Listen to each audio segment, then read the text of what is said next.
Okay, this is the third part, this design here. How do we make this design?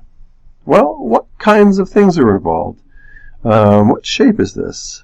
1, 2, 3, 4, 5, 6, 7, 8. It's an octagon. Oh, well, I should make an octagon then, at least for starts.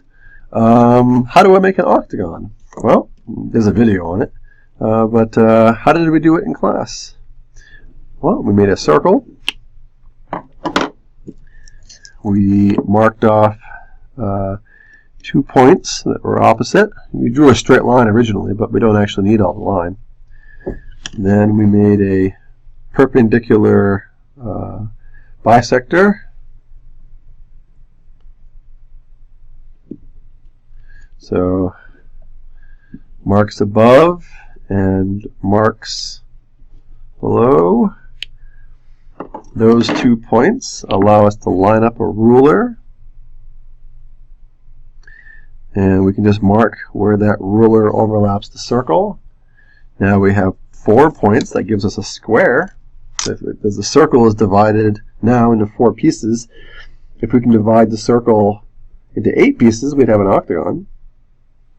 So we do that by using the perpendicular bisector construction. That intersection and the center here will bisect that arc. So we'll just keep going around and making those intersections.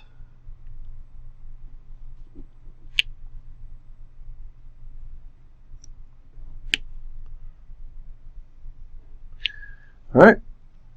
And again, this is your work. This is what you would submit to me. You'd want to leave that there so I can see how you constructed your points. It's not just what you do, but it's how you do it. And the reason is we're looking at the constraints that were imposed upon different traditions. These are the only tools they had. They didn't have Adobe Illustrator. They didn't have protractors or what have you. They had to come up with their own methods, the tools that they had. So I have 8 points around a circle now. So let's connect them to get an octagon, and then we'll go from there, because we know we need an octagon. The design on the group work has an octagon on the outside. So let's see.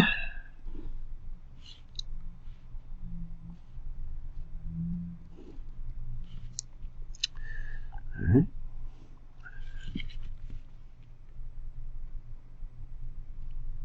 Oops.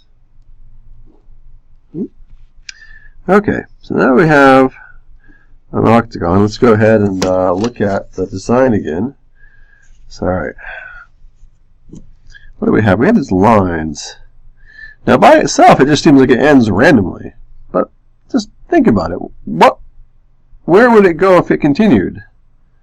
It looks like it's connecting those 2 points. Let's see. I put my ruler on the design. Geez, it does look like that. And that one does too. It's a little off, but that one's not. And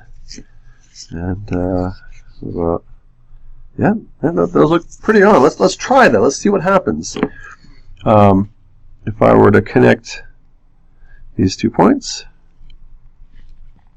Now, if I go counterclockwise, I actually know where to end.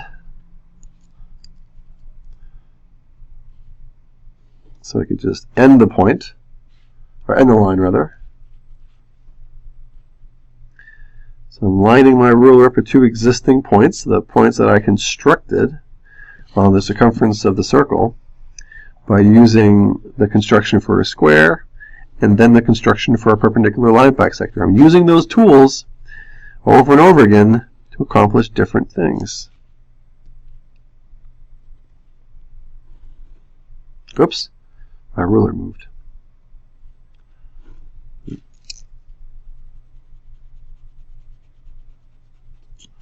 Almost there. And see about there. And now for this one, now I can go back and I can see, oh yeah, that's how it was done. I made an octagon and then I just connected sides together. and ended up making another octagon inside. This last octagon, notice I didn't have to try to make an octagon. I just tried to make those lines, and the inside octagon came for free. So that's how you do this one.